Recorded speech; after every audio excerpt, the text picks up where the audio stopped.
Nós vamos ter mais de concerto de gala que toma lugar dia 13 de outubro. A diretora Vicky Arens acerca-me para o ano passado, para me se me botar diretor artístico para o evento aqui. E é uma celebração de 60 anos de Casa e Cultura. Uma celebração que é um especial.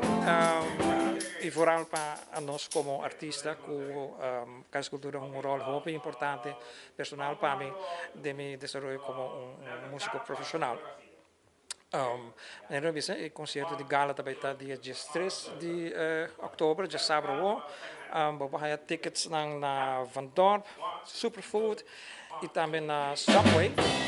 E Subway tem uma oferta especial aqui na ticket na 55 florim.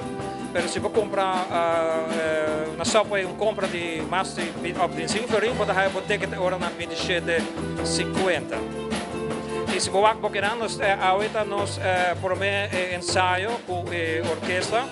Nós ensaiamos com Josh Broker, que estamos nos invitados também com Angelo Coleman, nós temos invitados que canta a minha banda.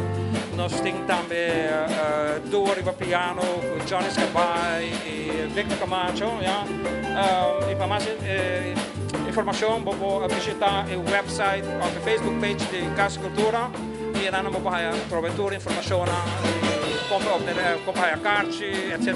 O repertório é um repertório muito variado.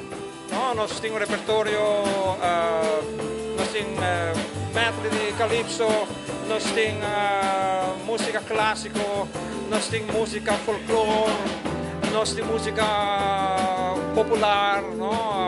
Então um repertório muito variado para tour para desfrutar a noite aqui.